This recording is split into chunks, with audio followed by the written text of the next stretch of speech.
So friends, a federal judge in California just ruled that Donald Trump violated federal law when he sent troops into the streets of Los Angeles. Will Trump care?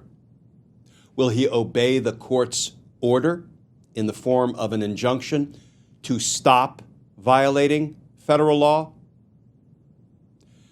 Let's talk about that, because justice matters.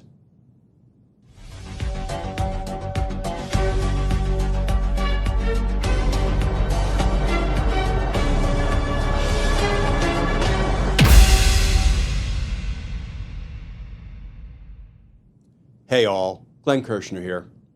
So friends, after a full trial on the legality of Donald Trump taking control of the California National Guard and, in addition, deploying military forces to the streets of LA, a federal judge just ruled that Donald Trump violated the law and ordered him to stop.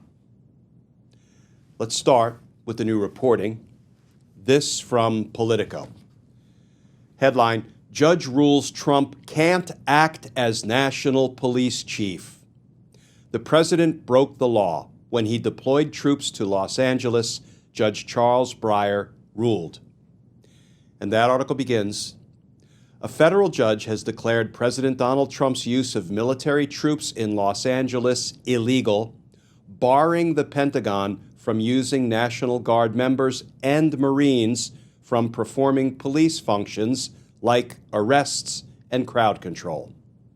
In a 52-page ruling, U.S. District Judge Charles Breyer warned that Trump appears intent on creating a national police force with the president as its chief.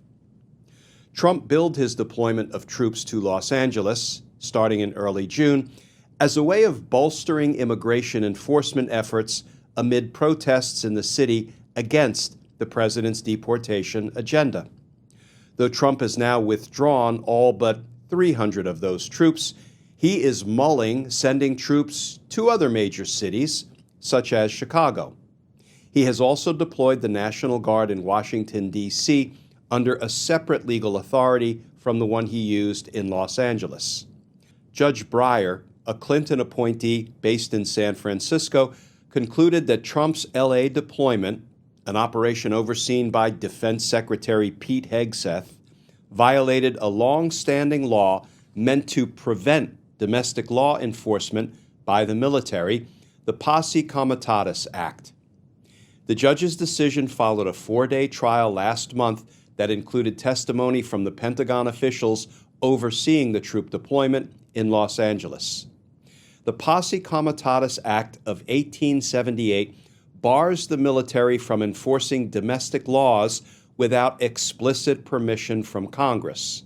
But Judge Breyer said that despite this restriction, the Pentagon systematically used armed soldiers to perform police functions. And now, friends, let's just jump right to the first few paragraphs of Judge Breyer's clear, definitive, compelling ruling setting out that Donald Trump, again, violated federal law. In the case of Gavin Newsom et al. And others, plaintiffs versus Donald Trump et al. And others, defendants, opinion granting injunctive relief. Congress spoke clearly in 1878 when it passed the Posse Comitatus Act, prohibiting the use of U.S. military to execute domestic law. Nearly 140 years later, defendants, President Trump, Secretary of Defense Hegseth, and the Department of Defense deployed the National Guard and Marines to Los Angeles, ostensibly to quell a rebellion and ensure that federal immigration law was enforced. There were indeed protests in Los Angeles, and some individuals engaged in violence. Yet, there was no rebellion, nor was civilian law enforcement unable to respond to the protests and enforce the law. Nevertheless, at defendants' orders, Trump and Hegseth's orders, and contrary to Congress's explicit instruction, federal troops executed the laws. The evidence at trial established that defendants systematically used armed soldiers, whose identity was often obscured by protective armor, and military vehicles to set up protective perimeters and traffic blockades, engage in crowd control, and otherwise demonstrate a military presence in and around Los Angeles. In short, defendants violated the Posse Comitatus Act. Almost 3 months after defendants first deployed the National Guard to Los Angeles, 300 National Guard members remained stationed there. Moreover, President Trump and Secretary Hegseth have stated their intention to call National Guard troops into federal service in other cities across the country, including Oakland and San Francisco, here in the Northern District of California, thus creating a national police force with the president as its chief. Because there is an ongoing risk that defendants will act unlawfully and thereby injure plaintiffs, Governor Newsom in the state of California, the court enjoins defendants from violating the Posse Comitatus Act as detailed below. So friends, here we are again with a federal court ruling after a trial that Donald Trump violated federal law, and with the federal judge ordering that he stop. Will he? Or will Trump continue to send troops into the streets of other American cities? And if he does, there will be no straight-faced argument that he's acting lawfully. You know, at that point, he will clearly be a runaway, lawless president of the United States.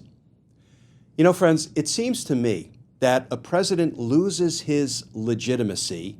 And no, I'm not pretending that Donald Trump has even an ounce of legitimacy left at this point.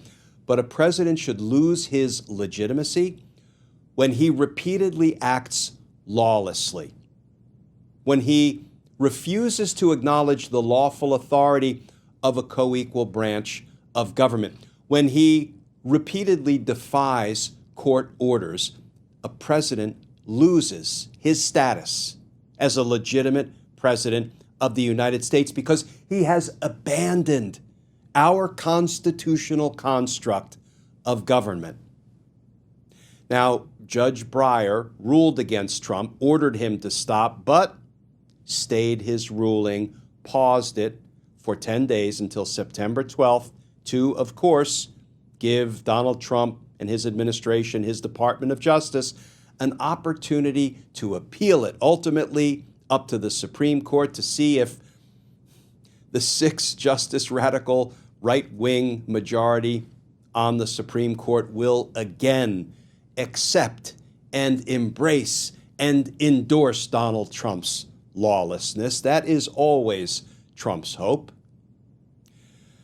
But at some point, friends, this is going to come to a head, probably sooner rather than later, given the pace of Donald Trump's lawlessness and unconstitutionality. It will come to a head, and when it does, the rule of law must win, and Donald Trump must lose. Because justice matters.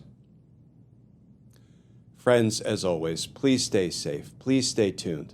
And I look forward to talking with you all again tomorrow.